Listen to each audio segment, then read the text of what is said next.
It's Waxing Lyrical, baby. Hello, Waxers, and welcome to Waxing Lyrical with Mains and Duts. I'm your host, Mains, and my colleague in the danger zone in Rainford, freezing his balls off. It's Mr. Neil Dutton. How are we, Neil? Don't call it a preview show, because as John Dagnall of Wrote World, soon to be friend of the show, he will be on shortly, has said this week, every podcast in your feed, Super Bowl preview, Super Bowl preview, Super Bowl preview. Call it something else. So, we'll call it, don't call it a preview. Okay, we don't call it a preview. And yeah, it is. Do we have to do it in like black? In this house. Do we have to do it in black and white with like a hood on? As that's what LL Cool J did in his video. Be whiter. Okay. On the cold thing, do you think the reason that you're colder is that you are half the man you used to be? Possibly. Yeah, possibly. I have shifted a considerable amount of timber. Which used to keep you all snuggly and warm. It did. I'm not satisfied with what I've lost yet. It's a lot easier, I found out, to lose weight in the salad days of summer. Whereas once Christmas comes around, it's awfully hard. Yeah, that's a fact for you there. Fact for you there, diet fans. Neil's book will be out later in the year. Yeah. As Neil mentioned, it's Super Bowl this week, 55. And because it's Super Bowl 55 and we have the Tampa Bay Buccaneers on the docket, we have the brilliant Charles Dagnall. Has he been announced for Channel 4's cricket yet? If not, why not? I tried. And we will speak to him. And when I say we, I mean Neil. Neil spoke to him yesterday. A short one with Charles, only 45 minutes. So you will all listen to that in the middle of the show. Before that, we will talk Matthew Stafford. After that, we will talk weird, random NFL props and gambling parlances. And then we will pick our winner for the Super Bowl and give you a little bit of taste of how we think they'll win. And is this a bit of a legacy issue related to it? So let's start the show, Neil, and let's get on with Matthew Stafford. The league year hasn't started, but the biggest trade so far for the off-season has begun. A team that don't like first-round picks have decided to give away another one. That is the Los Angeles Rams getting Matthew Stafford. Detroit, I love the way I've read this article. Detroit will acquire Goff, a 2021 third-round pick, and first-round picks in 2022 and 2023. Like it's the Detroit Lions who made the trade rather than the Los Angeles Rams. I guess, Neil, what were your first thoughts when you saw the deal? My first thoughts are that this was the exact. This is the deal they offered the Texans. And the Texans have said, no, we want more than that. So they went, no, we can't give you any more first-round picks. Because apparently the Rams made inquiries about Aaron Rodgers as well. So I'm not saying they've settled for Matt Stafford. I'm saying that they literally wanted shot of Jared Goff. And they decided, that this was the best one. This was the price they were willing to pay. We have seen that Jared Goff limits the Los Angeles Rams offense. When it is run perfectly, he is adequate. When it is not run perfectly, he's making mistakes that a fifth-year quarterback should not make. And I don't think Sean McVay was prepared to shoulder the blame for this any longer. So, just in terms of arm talent, we know that Matt Stafford is one of the, premier in the NFL. Obviously, his talent has not translated into success, but he played for the Detroit Lions. So I don't think it's all on him. You have to say it's an upgrade. We do know that their defense was exceptional this year. We also know that exceptional defense does not carry over traditionally. So they had to get better on offense. They had to meet the defense halfway and improve. Now, as I say, this is a massive upgrade. Anyone who thinks it is not an upgrade in Jared Goff, I don't know what you've been watching for the best part of, most of Stafford's career and certainly all of Jared Goff's. So it'll be interesting to see from what Detroit do, because yes, Jared Goff is under a manageable contract for the next few years, of which they've inherited. But they still have a juicy pick, shall we say, in the first round. They also have some now ammunition to trade up, trade down, move around, stand on the head, do whatever they want. So it'll be interesting to see what they do with regards quarterback in the draft, or whether they actually have told themselves, in this new, we're going to get up, bite your leg off, chew your knee bone, comb your hair with your thigh bone, or whatever this offense is that Dan Campbell wants to run. Whether they think Jared Goff is the man they want, it'll be interesting. But I think that way lies madness. To put into context how little the Los Angeles Rams care for first round draft picks, the last time they had a first round draft pick, Barack Obama was the President of the United States of America, and the next time, as we speak right now, will be the final year of the Joe Biden administration. So yeah, good luck with that. It's an upgrade.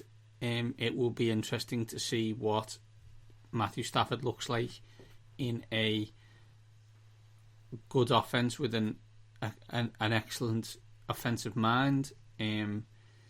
I don't think he's ever been under. He will have ever been under this much pressure before. He's been in tough divisions, so he knows. The NFC North's never been an easy division, far from it. But I do wonder how he will deal with the fact that a lot of people may think that they will go to the Super Bowl now. As we speak right now, obviously stuff may change before September 2021. But I do think they put themselves in position.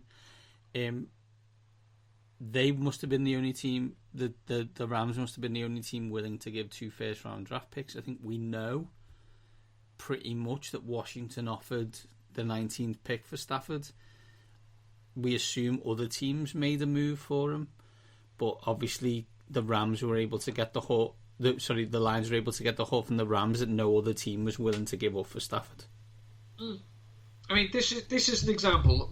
Obviously it's new GM, it's a new regime in Detroit. This is an example to Bill O'Brien. This is what happens when people phone up and offer you, and offer you picks for your players.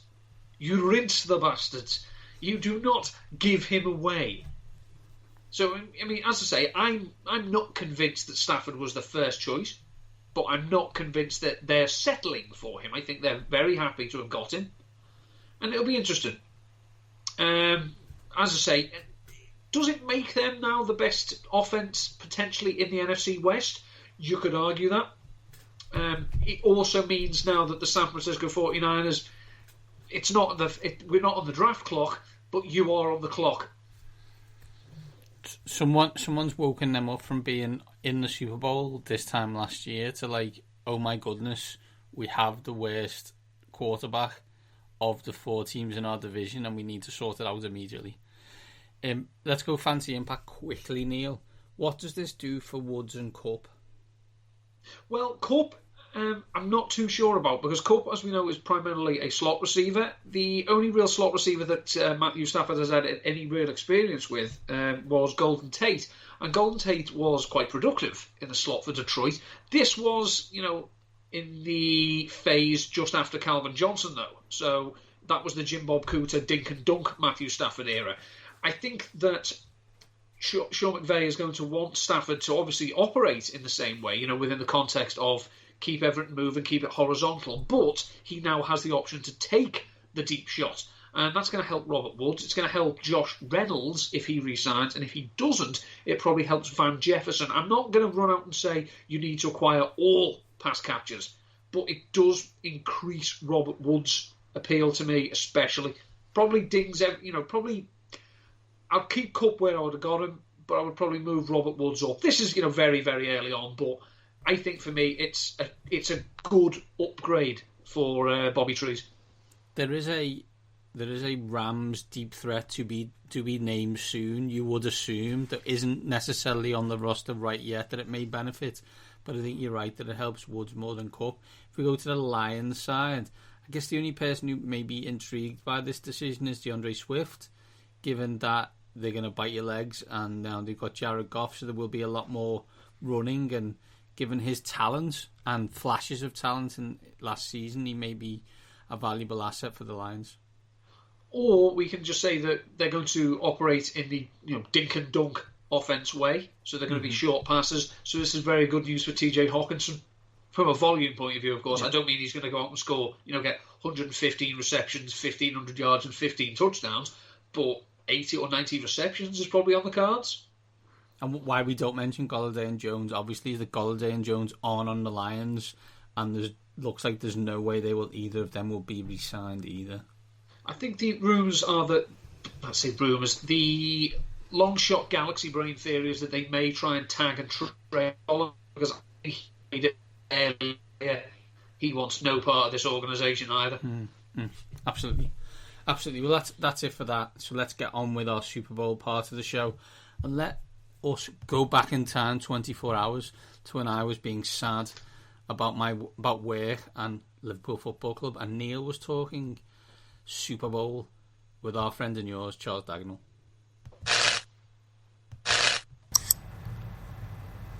Well, as the Tampa Bay Buccaneers are in the Super Bowl, in case people hadn't noticed, it seems only fair and fitting that we speak to, I was going to say the best Buccaneers fan we know, but then I remembered you're the actually only Buccaneers fan I know, so it's Mr. Charles Dagnall. Daggers, it's always a pleasure. Well, welcome back to our airwaves.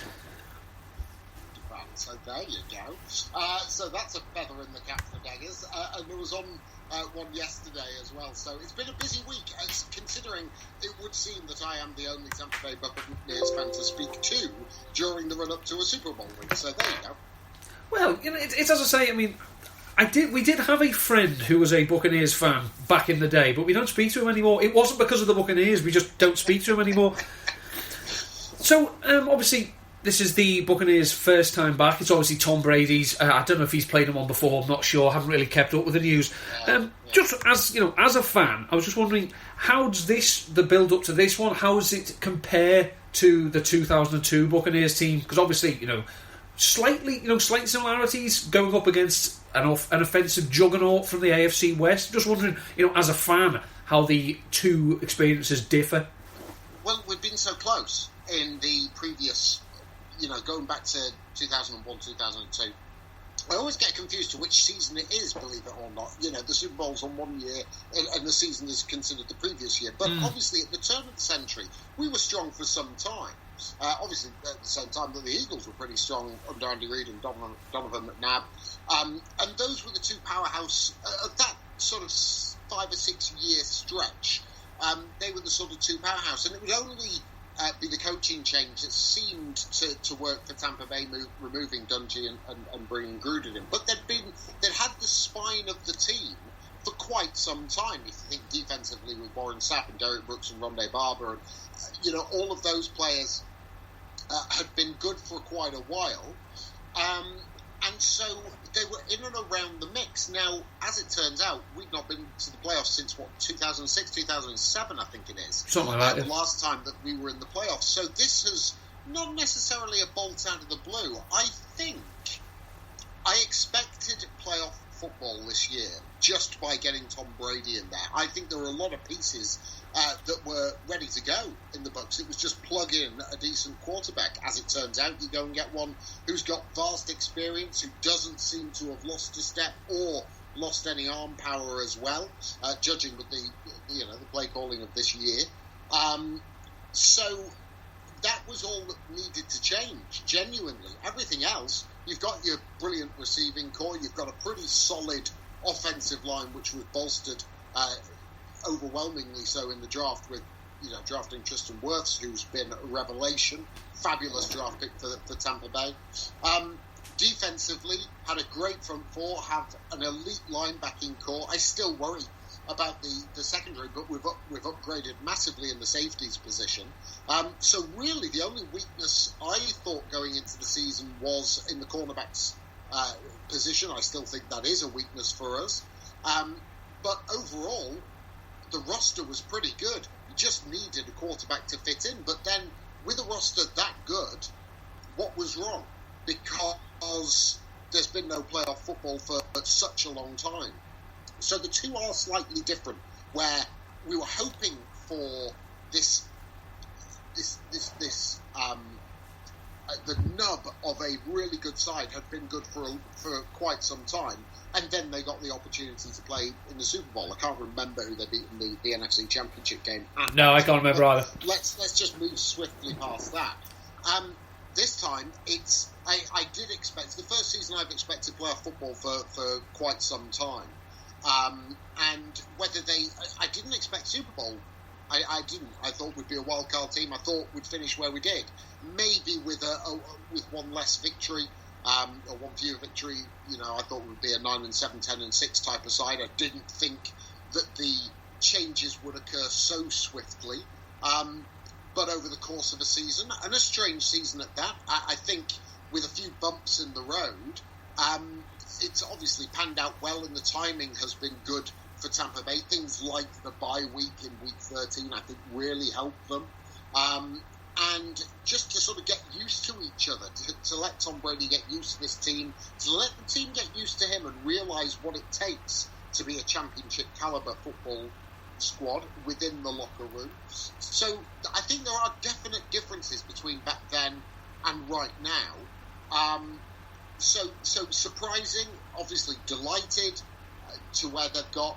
It's been a roller coaster through the playoffs, but I always thought that when you get to January, you're a brave man to back against the guy who's got 6 rings, and plenty more appearances in the Super Bowl on top of that. As it turns out, that has proved to be correct. I didn't necessarily, over the playoffs, I'm sure we'll get to that, but I didn't necessarily think I would have the emotions that I've had from this year. They've overwhelmed me a little bit because it was the lack of expectation. Back in 01 and 02, I kind of expected us to get there at some point. As it turned out, it was the coach that the coaching change that seemed to work. It's not to say Tony Dungy was a bad coach, not at all. It just didn't seem like he had that ability at Tampa to take them over the edge, where he obviously did at the Colts. So yeah, it was more hope, really, and just being thoroughly delighted that we get to play the last game of the season. I think it is quite similar as well. Just speaking, from an Eagles point of view, when the Eagles got to the Super Bowl in 2004, again there was that they'd been to the championship game, so it was they'll get there eventually. Whereas 2017, it was after such an underwhelming 2016. There's so many questions going in, and it's as the season got on, you're just a bit like, this could actually happen. They could surprise, and then obviously the Buccaneers haven't had the joy of seeing their quarterback go down and then have to bring Nick Foles in or anything like that. But something similar. I mean, you could argue that maybe at the time, just speaking as a fan, the last time you played the Chiefs, and at one point it looked like Tyreek Hill could have named how many receiving yards he was going to have. Yeah. You'd have probably got long odds then saying these two will meet again in the Super Bowl. I know Tony Romo said he thought they will. Well, Tony, that's excellent insight you've shown there. But to go away from that, and then that was the last time the Bucs lost, and I think that counts for something. One hopes that they've learnt that Tyreek Hill getting 200 yards in the first quarter, they might want to stick another bloke on him. Just throwing that out there. You can use that, Tampa Bay, if you want. I'm more than happy for you to credit me after the game. You're right. There was some weirdness about this season. You go back to the game Tampa lost at Chicago. Now, that was a game they should never have lost. They were on the back of a good run, going up full of confidence, people saying they've got the best roster in the NFL and all of that, which I actually don't think is too wide of the mark. But at the time, everyone gets caught up in the impetus that Brady has given the franchise. That was a really bad loss up in Chicago. And I actually think that loss not necessarily turned things around immediately, because it didn't. I think they played Carolina the following week, if memory serves, and apologies if that's incorrect, and they came back very well there. But I think that was the realisation for a lot of the Bucs, and I'd be staggered if Tom Brady didn't say some things in the locker room after that defeat. And I think that was possibly the realisation of where you need to be as a locker room. This guy, Brady, has expectations and he sets standards. You've got to meet them or surpass them. And you can't turn around. It's a bit like, I hate to turn this back to cricket, but it's a bit like sledging or arrogance on a cricket field. I've got no problems with sledging or arrogance if you can back it up. Now, people say about Kevin Peterson, and he was, not easy to get along with, and he was a law unto himself, and I don't care. He keeps scoring loads and loads of runs. If he's different, I don't care. But he is the standards that he set himself. Now, obviously, it'd be great if everybody in the team gets on, but you're not going to get that. No. And for Tom Brady, he can turn around and say, look, fine, if you want to play like that for the rest of the season, you crack on. It's not the way that I play. I play to this standard and this level, and if you want to have a little bit of what I've already got, 6 of them, then this is what you have to do. I would like to think that was the conversation in the locker room after the game up at Soldier Field. And I actually think that was the game that really started to, clear the mind or focus the mind of the rest of that locker room, especially actually the defence, weirdly. And I think they have been exceptional in the playoffs, so I really do, especially certain individuals. But it has been a very, very interesting season when you consider that the Arians offence, which I still throw things at the telly at now and again, and the Brady type of offence, which he's had for 2 decades, remember, are still getting used to one another, and they're learning on the job because there's been no preseason, there's been no, games, training camps or anything like that. So they had to learn on the job, and goodness, hasn't it, worked out well for them. Well, I think we discussed this. I think it was around free agency starting, where we said that the best thing that Tom Brady can bring to the Buccaneers, it's not necessarily him winning the Super Bowl, it's him injecting his culture and him bringing the Super Bowl mentality. It's as you say, it's... We said that at the start of the season when we spoke about this very topic. Yeah. And my big thing at the beginning of the season was not necessarily about winning a Super Bowl. No. I mean, obviously, bonus if they did. But it was to change the mentality of a perennially losing franchise. This, bar that turn of the century period that we talked about, this has been, and maybe 82, I think it was, when Doug Williams was quarterbacking them. I think that this has been a franchise that has just had defeat driven into them. And something needed to change. Now, whether Brady won a Super Bowl or not, it mattered not.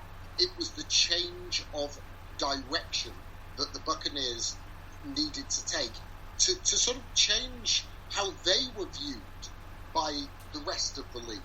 And I think that was far more important than anything that... Okay, of course, winning a Super Bowl does change that, but that's what I wanted to see as a Buccaneers fan. I didn't want to see losing seasons or non-playoff seasons with a roster that actually has a lot of talent on there, has elite players, and I would argue that Mike Evans is up there in your top echelon of wideouts. I would argue that the best linebacker in the league is Devin White. I would say that the pass rush for the Buccaneers is among the top 3 in the league. That front 4 is devastating. So now they've started, and especially with drafting Antoine Winfield, who I've seen is fit for this weekend, which is great, along with Jordan Whitehead, 2 really important pieces of that Buccaneers defense. Very much similarities to that spine of the turn of the century team. You've got defensively some real playmakers then. Again, I would argue, okay, Simeon Rice, et al., Warren Sapp, very, very strong. I would say that this year's pass rush is probably better than the one that they had back in the day. Difficult to compare the two, but still. So that is what needed to change. The change of mentality with a roster full of talent. I mean, the only thing, obviously, it was one of those. It was going to go 2 ways to me. Tom Brady was either going to come in and be the Tom Brady we all know and some of us love. Personally, I can take or leave it. Or he was going to be a shell of himself, and it was going to be, oh God, this carnival's not been worth the squeeze. The one thing that annoys me is that he comes out in the week leading up to the Super Bowl saying, I wanted to wear 7 because I'm looking for my 7th Super Bowl ring. So you're telling me I've had to sit and watch Chris Godwin wearing 14 with the ugliest shirt number in football all year, and you're telling us this little cutesy gimmick now, Tom? Come on, this could have been kept to yourself. It really could have. Yeah, it could, but I go back to my point of you can say what you like when you can back it up. Yeah. You really can. And I don't know, actually, Chris Godwin has been... We love, our love, mine and yours, for Chris Godwin holds no bounds. No. We dote on the man. He is an amazing... we love him. He's not been great over the last couple of weeks. No, I believe, if you look at the stats, he's had more drops in these 3 playoff games than he's had in the last 2 seasons, which is... I blame the number. I blame the number. I knew you would. Yeah. I knew there had to be something to do with him not wearing 12. But yeah, when he does things like that, and I'm sure, and I suppose I'd probably be in the same position as Brady as well. You are the greatest quarterback of all time.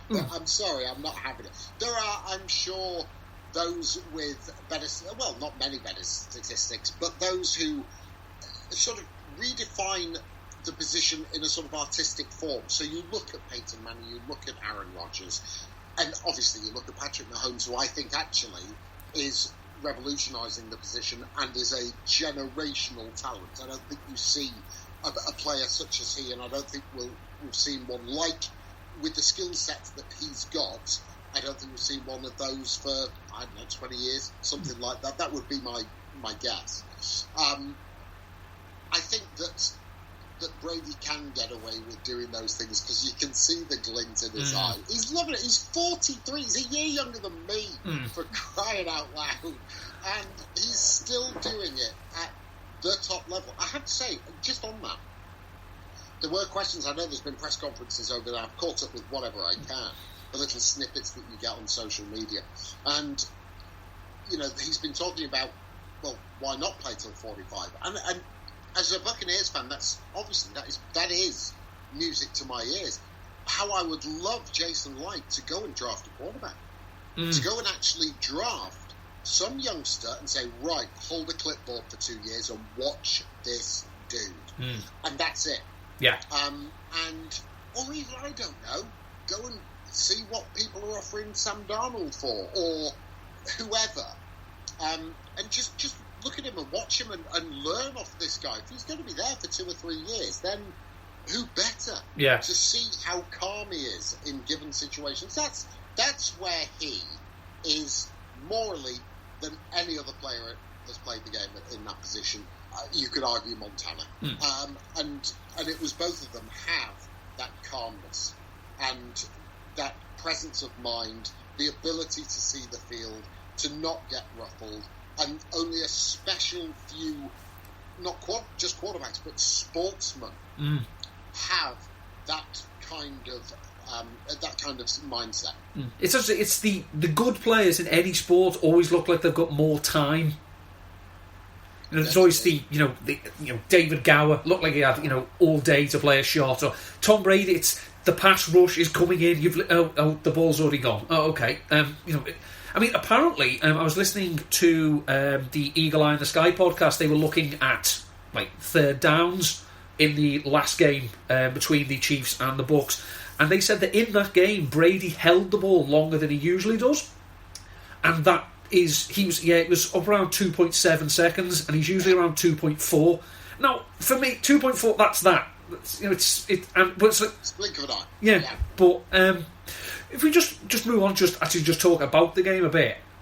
For me, one of the key players, and this comes down to like a mindset and an attitude thing. One player that I don't think, if he spends a greater length of time on the field than he's used to, I don't think the Buccaneers win, and that's Ryan Suckup. I just do not think it'd be look, mate, you're going to kick off, and that's the last we're going to see of you. because I agree. You're not going to beat the Chiefs with field goals, and people keep trying, and it's the why are you doing this to yourself? So it's Bruce. There's so much about this game, Dutz, that is so intriguing. I mean, of course, we're talking Buccaneers. I'm a Buccaneers fan. I have the Chiefs as favourites. I have them as a 4-point favourite. I still fancy them. The Chiefs are delighted because no one is talking about them. No. This is the Super Bowl current reigning champions. They are incredible. They're a fabulous team. And their offense is so dynamic. It has so many things it can do. And you've got, like you say, a generational talent under centre. They don't care that everyone's talking Brady, Buccaneers at home, all of these different aspects of the Buccaneers, and no one's talking about Kansas City. Now, I've been thinking about this at length and have spoken, so it's allowed to formulate in my own mind over the last couple of 3 or 4 days. So now you get the best. Yeah. You see, that's all the other places have just got sort of half, ideas. Lots of different things. Let's start with that pass rush against the Kansas City offensive line. Now, how the Bucs are going to help themselves is by trying, and I say trying, to get to Patrick Mahomes. They've got both of their starting tackles are out. That's not great for KC if you're going up against Shaq Barrett and Jason Pierre-Paul. Plus, Ndamukong Suh and Vita Vea in the middle. That is a fearsome offensive line. You're going to have to give them some help, which means 6-man fronts, whether that be a tight end or an extra offensive lineman, I don't know.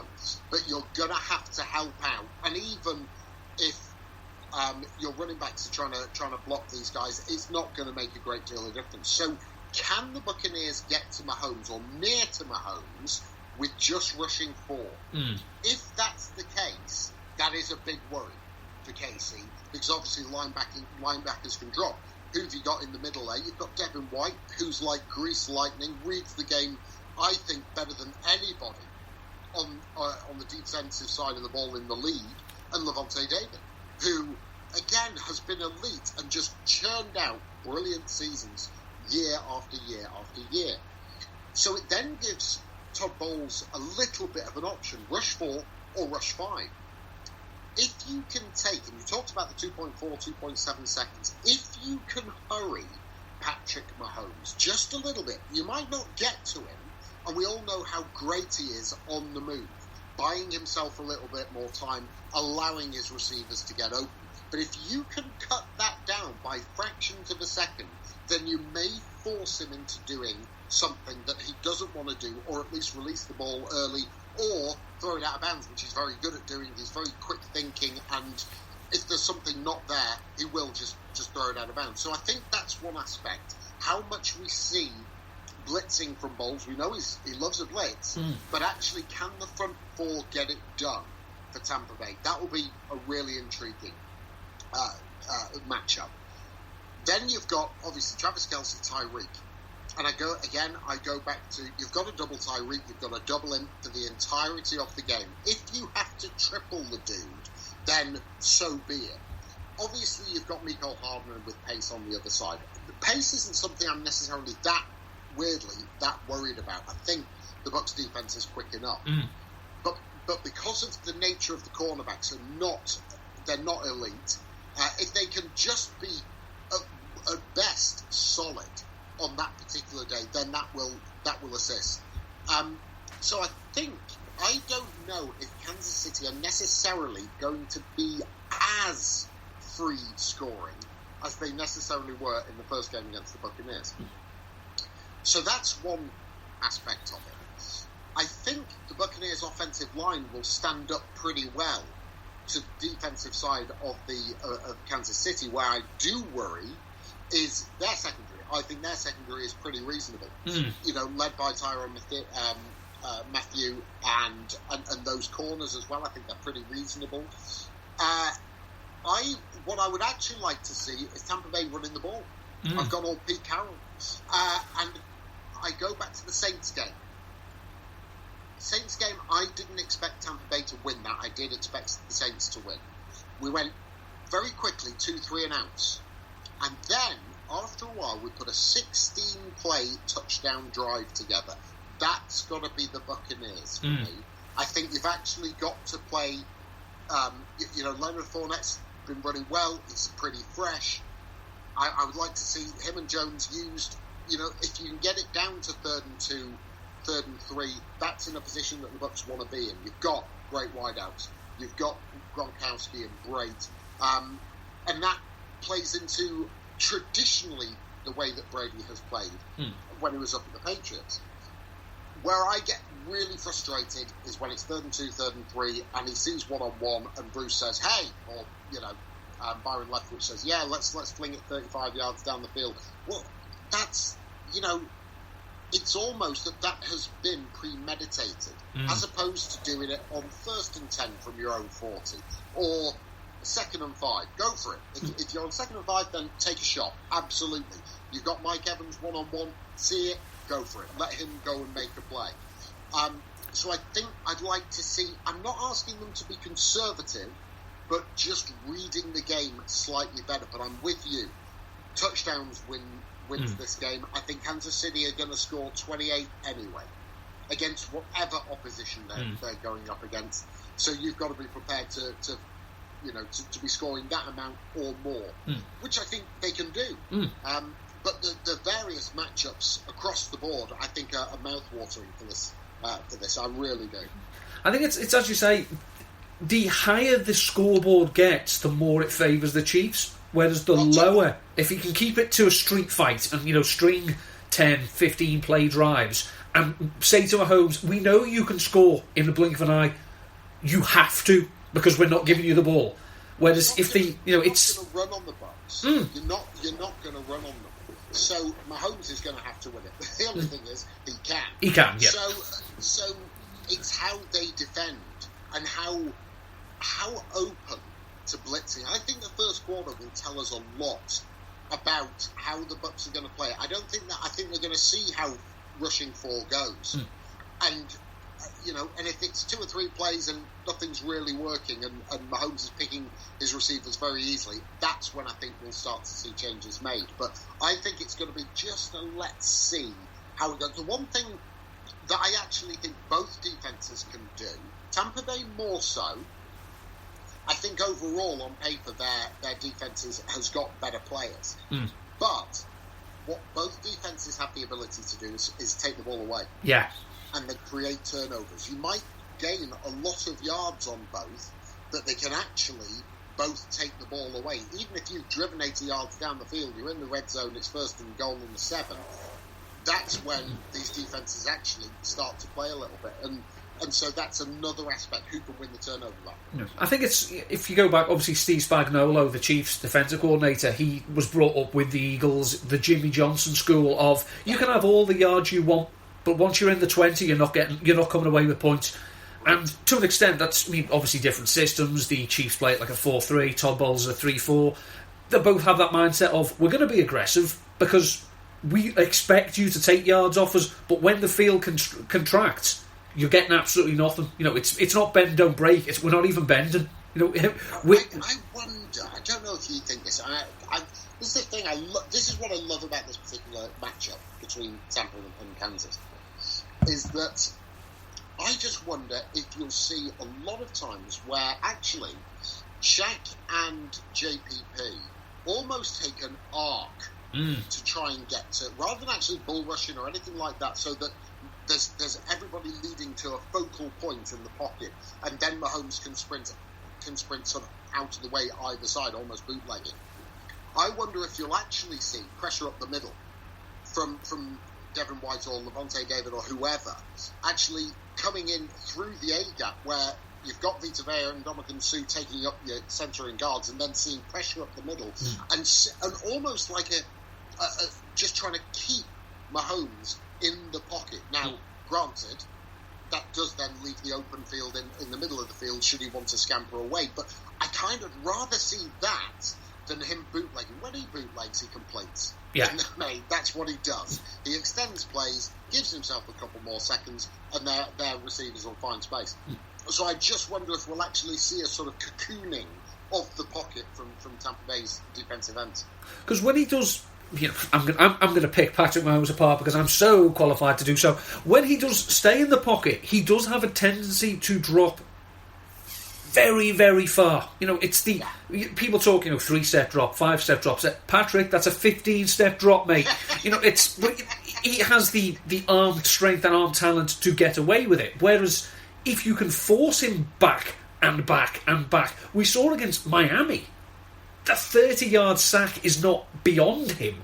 Obviously, you then worry about okay, you're on 3rd and 20. Oh, you've completed it. Oh, thanks, Patrick. But I've seen smarter people than me, offensive line people like Brandon Thorne or Mitchell Schwartz, people like this have said his drop sometimes he doesn't have to go that far, and it can't be with it. The play cannot be designed for how many steps he's taken back, because it's as I say, he's killing half the distance.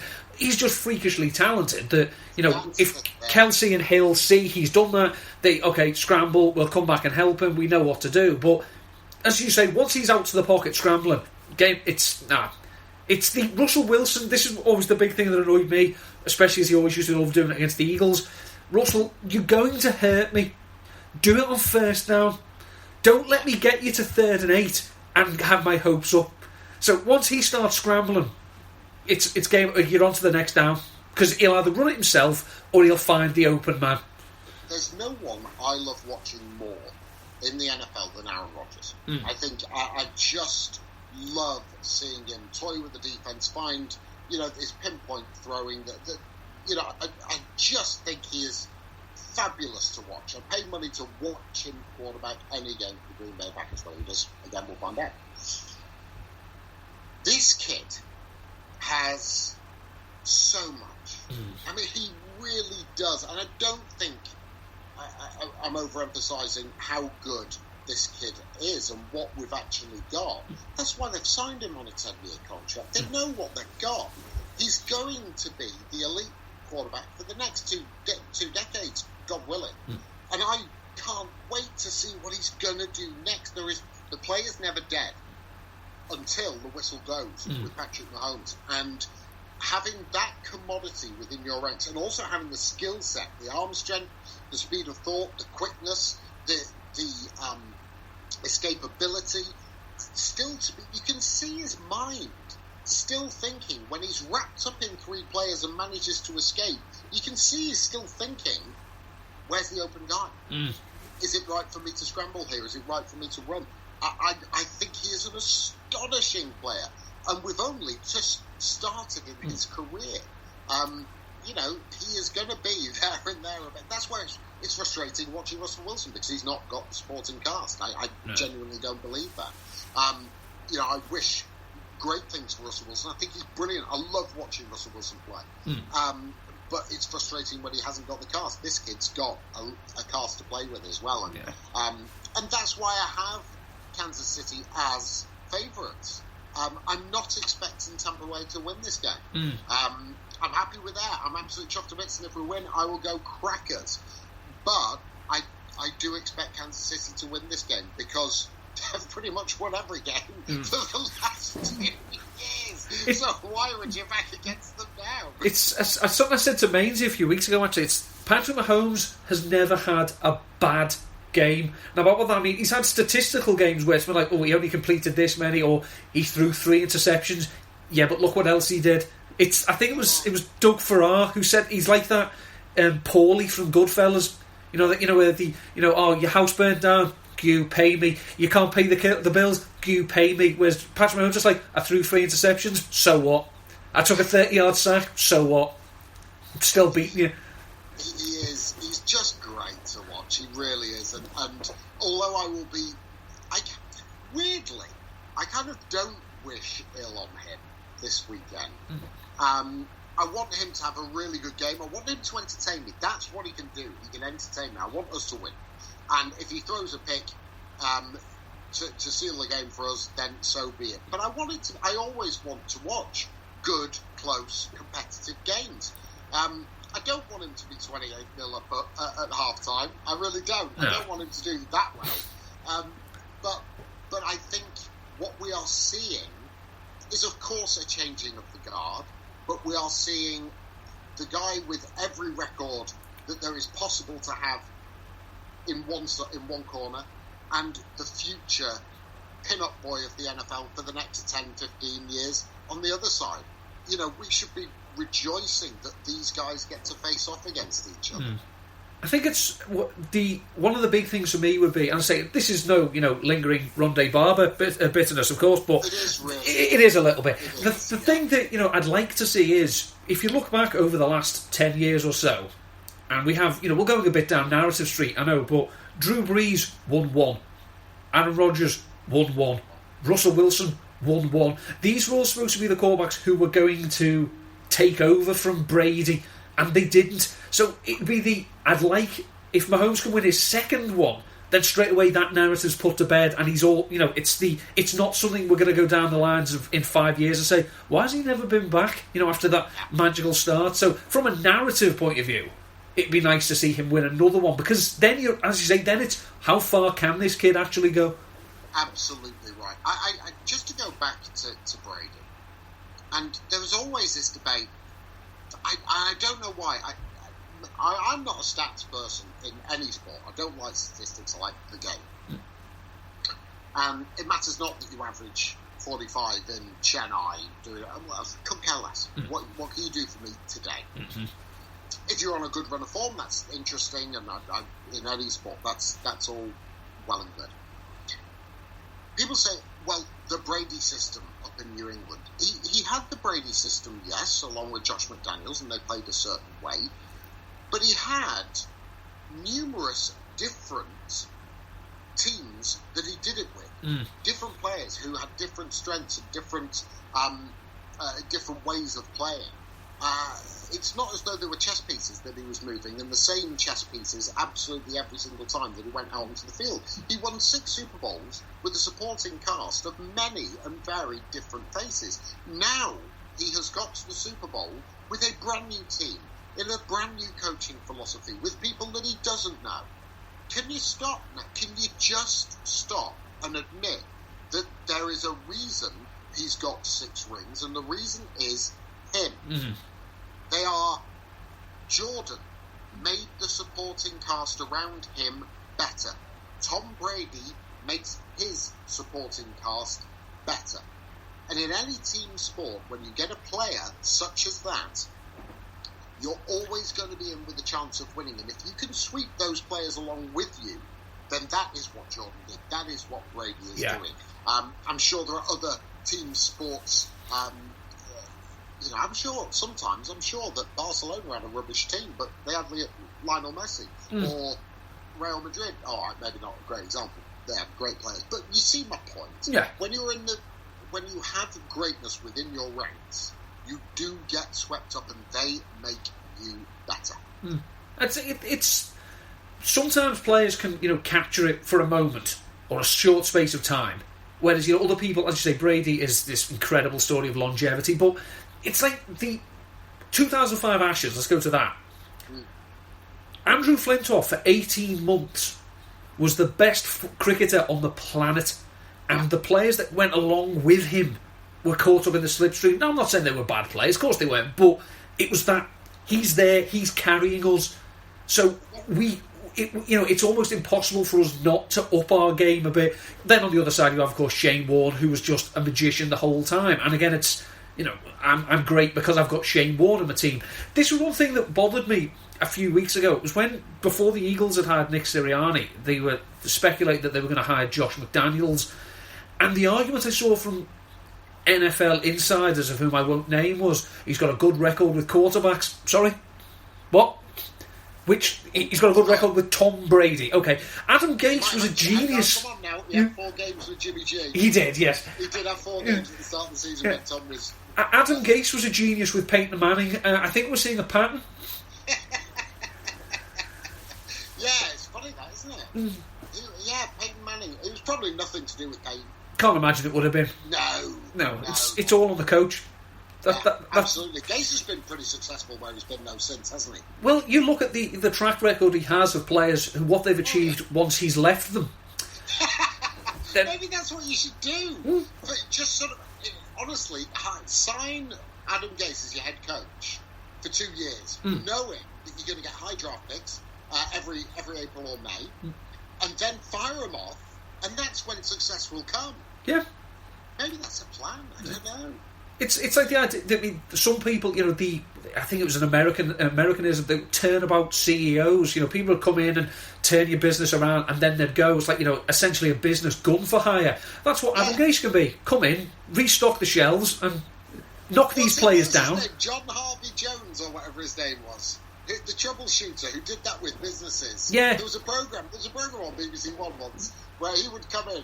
It was Harvey Jones or something, or he was a horse rider. Anyway, it was someone like that. And they used to come in and troubleshoot your businesses, and that's what Adam Gase can do, but in reverse. Yeah, it's the totally. The idea of you've stumbled onto something that does. Yeah. I really do. People have got to hit rock bottom before they can acknowledge the only way to go is up. Well, he'll take you to rock bottom in a flash. Or you think you're at rock bottom. Oh no. We can take you 50 feet further down by bringing in Adam Gase as your head coach. Here comes AG. So, as I said, we'll just close up, Daggers. It's been a great journey. You're happy to be there. You obviously like them to win, but you wouldn't be stunned if they don't. Not Tom. Yeah. I mean, I have them 4-point favourites in a sort of late 20s into early 30s type of game. I do see that if it's a one-score game going into the fourth quarter, it's genuinely anybody's. It really is anybody's. And you've got to want to have the ball. That's the other thing. You just don't want to let the other guys have it. No. So if you have to try and churn out an 8-minute drive, then you go and do it. Because those guys can score 2 touchdowns within the space of 1:40. That's what, and I think that actually both sides have the ability of doing that slightly more so. But no, I'm not expecting a victory. I'm expecting something tighter than we saw in the regular season. I think the regular season strapline doesn't tell the story of the game. But I think Kansas City were dominant in that one, and I won't have anyone say otherwise. But in the main, I see Kansas City 4-point favourites, but it's not a pick'em game. I really don't. I think that they are favourites for a reason, or in my mind they are anyway. But it's mouth-watering. There are so many things about this game that are mouth-watering, and I've just been told that I've got my daughter as well that night. I've only been told today that, so I was hoping to have a sleep in the afternoon and then be sort of really wired up, have it on full blast in my living room. Just been told I've got my daughter on Sunday night, so I'm going to have to tiptoe around the house, and she's going to have to put up with me very bleary-eyed on Monday morning. Especially as we're going to have the carryover of the Super Bowl. Will be finishing just as the cricket's starting as well. I might just stay up. I might just go hardcore. Yeah. Yeah, I do. Yeah, it's a treble Horlicks day. Well, Daggers, always a pleasure to speak to you. I dare say we will speak if the Chiefs do not win. I was going to say if the Bucs win, but I can't put that thought out into the universe. You understand? And obviously, we will talk again before next season. So, best of luck. Always a pleasure, mate. And love being on. Great to talk to you. And hopefully keep them crossed to you Buccaneers fans, and come on, Eagles fans. Do it for the NFC. I know you're with us. Oh yeah. Are you really? I really care about the rest of the conference after everything that team's put me through. Yeah. And that was the brilliant Charles Dagnall there, talking all things Super Bowl and mostly Bucs, because he loves them. I'd like to be happy for him if they win, but I'm not going to be. Let's move on, Neil, and let's look at some of the Super Bowl odds. A lot of fun things to look at here, and a lot of silly things. But we're going to start with not the most important, but one that people talk about a lot, and that's Super Bowl MVP. Is there a particular way you would dive in this world, Neil? I think the smart money the smart money, most of the money is going to go on the two quarterbacks. But we have seen in recent years that it is possible for a skill position player to emerge and dominate the game. We go back to the last time Tom Brady played in it, Julian Edelman. You could argue that for 3/4 of the game last year, Damian Williams should have been the MVP. James White should have won it in 2016. So, and this is going to shock an awful lot of people. If we're looking for some value for MVP and we assume the Chiefs are going to win, which is, it's an assumption, I just think, then how about Travis Kelce at 13-1? Yeah, I was going to say, Patrick Mahomes is 10-11, which kind of suggests that quarterbacks regularly win this. Tom Brady 15-8. It then shows you how big the drop. The next available is Tyreek Hill 12-1 and Travis Kelce 13. I think it's really sensible to go down the line of Travis Kelce in terms of, I assume he gets the most targets. If he usually gets the most targets, he usually gets the most yards. And yes, so I'm with you. I would probably go down that way. If you're looking defensive players, I do like an idea of Tyrann Mathieu. There's been a lot of MVP. Obviously, can be seen as a narrative award. And there's been a lot of noise around Tyrann Mathieu and what he's gone through and blah blah blah. And he's playing really well at the moment. If he gets a pick six, maybe the Chiefs shut down, quote unquote, the Bucs. 45-1 for Tyrann Mathieu is a really good concept. You could tell yourself a story, of course, given the injuries that are affecting the Kansas City offensive line. If the Tampa Bay Buccaneers were to win and they keep it close, they establish the run, they pound the clock, then maybe a defensive player for them could win it. And there I'm looking at Jason Pierre-Paul. Yeah, Jason Pierre-Paul is a good one, or Shaquille Barrett again. But yeah, narrative wise, you probably go for JPP. If someone would have told me 4 years ago that he would be the starter on a Super Bowl team again and being really good, I would have thought lots of things related to Luke Skywalker in relation to appendages. You've got to hand it to him. He's come back well. Boo. Next one, Neil. My favourite one is winning coach Gatorade shower colour. Exactly, yeah. Winning coach Gatorade shower colour, Neil. Well, it's a competitive field. It's definitely something. If we talk about the contenders we have here, there's orange, red/pink, yellow/green, clear, purple, and blue. Blue that's GTFOH for me. There's not going to be any blue, considering it's Tampa Bay and Kansas City. These aren't blue teams. I'm going to be boring, and I'm going to say yellow/green at 5-1. See, Neil, I've done a bet bite, which should be out somewhere around the same time as this, and I've picked this one of these as one of my bets. And you think, why have you done that? And it's because you can look back at history, Neil, and you can go through the annals of how many times Andy Reid and the Kansas City Chiefs have won the Super Bowl. Once, it was last year. And you can review what Gatorade was on the sideline. It was orange. So why would you suggest that if they win the Super Bowl again, it would be anything other than orange? Hence the 6-5. Hence excellent value in the market. You sometimes look at history and other things, but I've been going back through the annals of Gatorade lore and gone orange at 6-5. It's well reasoned. I see where you're coming from. I like the thought process, but you're wrong. Length of the national anthem, Neil. Over under basically 2 minutes, 119.5 seconds. Bit of a mix up this year on the national anthem. It's two people: country star Eric Church and R&B artist Jasmine Sullivan. I know and you know. You don't know who either of these people are. I'll be frank, neither do I. So that makes this bet even better. Where do you go? Well, I'm going to surprise you. I do know who Eric Church is because I remember him performing a halftime show on Thanksgiving a few years ago, and the anti-Eric Church tirade. Put it this way, it mobilised Eric. One? Yeah, okay. It mobilised Eric Church Twitter, and that's an angry caucus. You really don't want to get them on your right side. Now, I know for a fact, I believe anyway, that the anthem has gone under in 3 of the last 4 years. It may be the last 4, I'm not sure.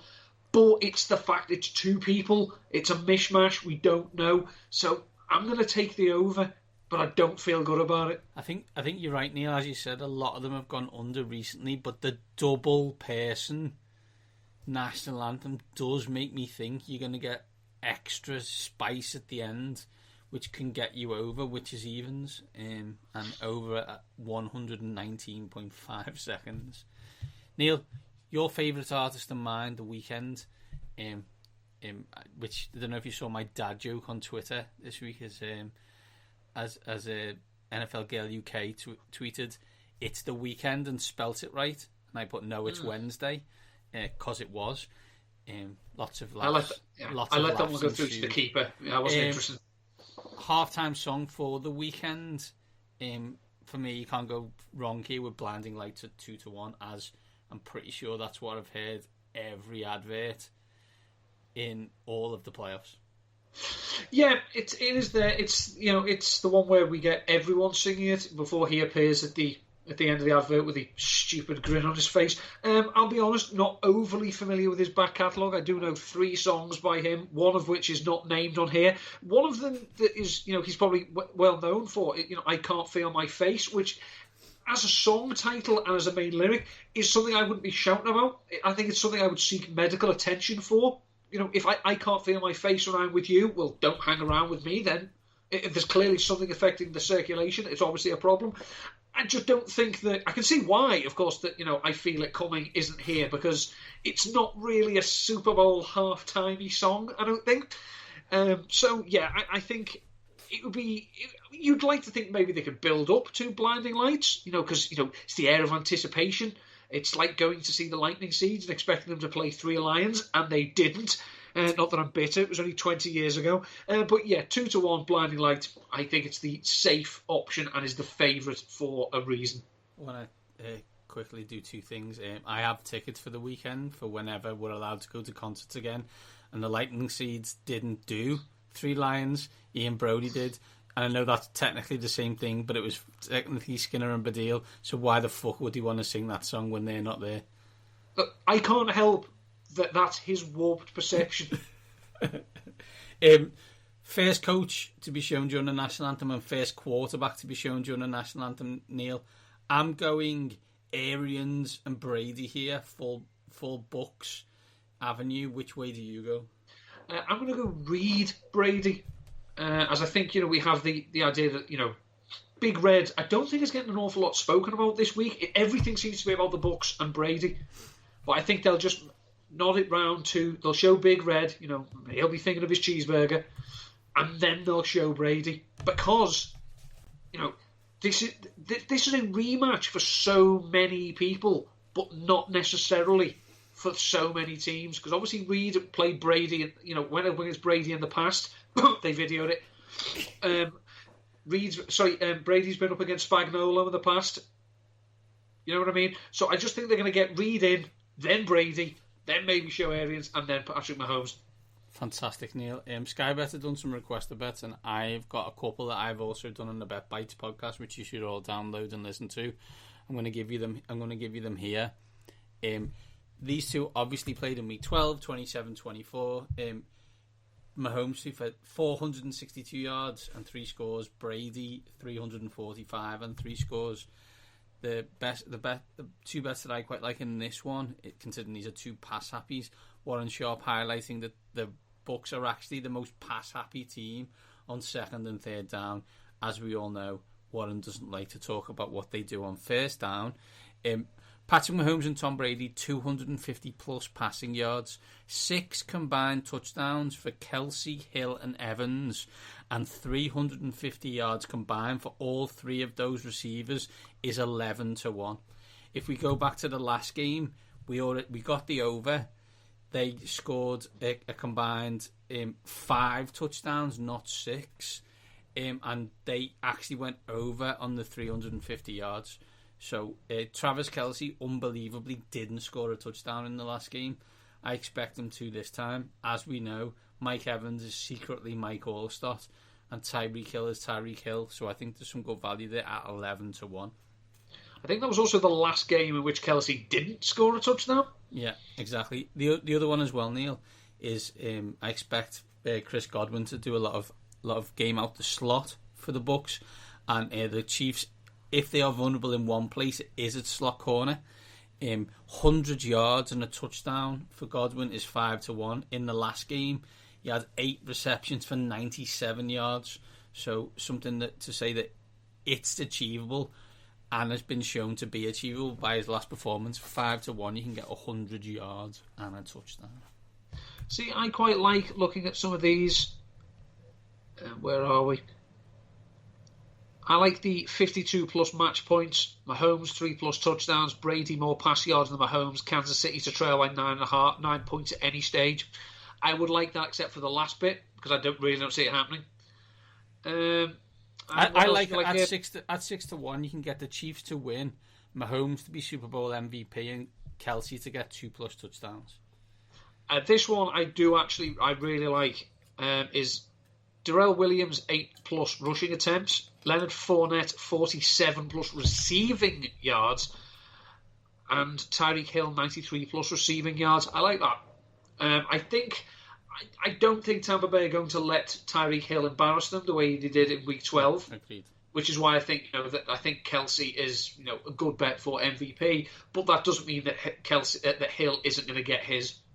And if at any stage it becomes a 10-0 or 10-point deficit in the Chiefs' favour, then that's Ronald Jones' day done. And then we could see Leonard Fournette come in as a passing option, and Darrell Williams. I'm terribly sorry to everyone. He's the best running back at the moment. So, yeah, absolutely. Yeah, let's get on with the game. Chiefs -3. Over/under is 56. Tell me who's going to win the game, why, and how. I think an awful lot has to go wrong for Tampa Bay to win this game. Now, they're a very good team.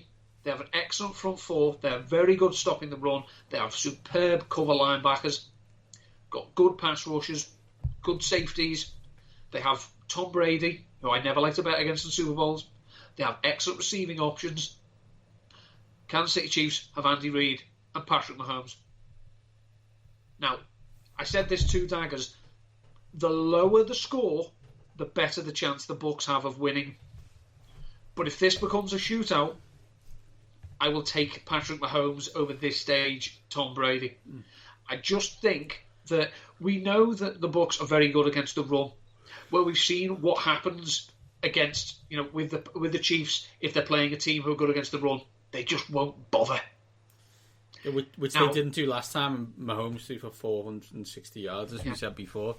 I think you look at it, and as you said, can they make the most of Mitchell Schwartz and Eric Fisher is the decision in how this game goes, really, because if it doesn't have a major impact in the game, I'm not 100% sure that the Bucs can keep up. Now, a good defense and Tom Brady, I've seen that work a few times in a Super Bowl, more than once or twice. But I'm not 100% sure. I'm expecting some kind of Rams Patriots style scoring thing. I just don't think you can stop Mahomes, proven to be the case. I think both teams will score. I think both teams will move the ball, and based on that, I think that that the Kansas City Chiefs will win. And that's, as you said, I think the Bucs have had an excellent season. There's things to work on and whatever, and better in a few positions or another year of work, and maybe they're back again next year, even with Tom Brady being 75 at that point.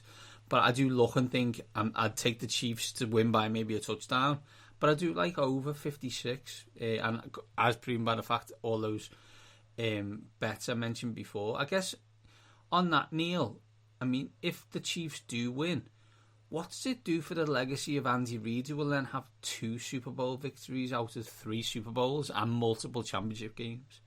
Well, Andy Reid, if they didn't play this game, Andy Reid's a Hall of Famer. Oh yeah, absolutely. But he goes up another level to a 2-time Super Bowl coach back to back. I mean, only 4 teams in the last 30 odd years have gone back to back. We're talking serious teams there, right? Cowboys, Patriots, 49ers. These are dynasty style teams, and this would mean he was the coach of I wouldn't necessarily say dynasty, but a team that's been in two Super Bowls and won 2 and a championship game in 3 years is some serious effort. Well, as I said to Daggers, the thing that if the Chiefs win, then we avoid a situation that we had at the beginning of the last decade, and that was Drew Brees won 1, Aaron Rodgers won 1.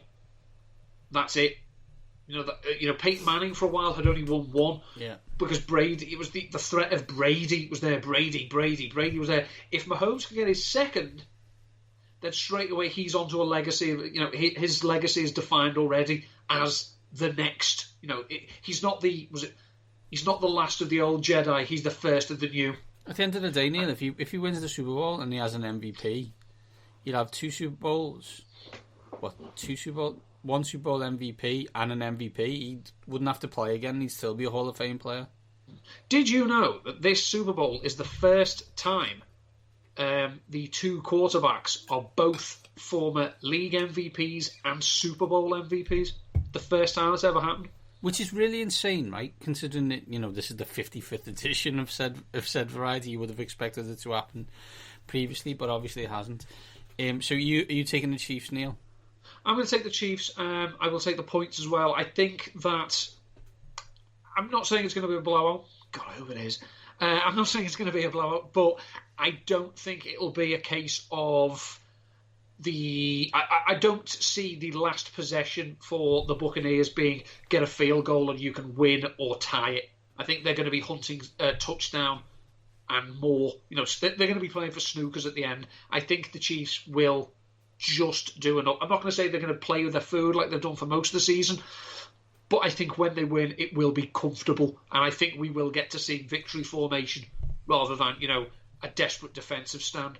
What I will say is, if we talk Bucs, if they win this game, first of all, it does a lot for Bruce Arians, and that's fantastic. A top man, and the stuff he's done for coaching and diversity and stuff like that is absolutely commendable, and I think we all really like the way he does it. But Tom Brady stops being talked about in NFL circles and stops being talked about in overall sporting circles. It's it's Michael Jordan, it's Tiger Woods, it's Jack Nicklaus. It's that kind of pantheon of he just wins all the time.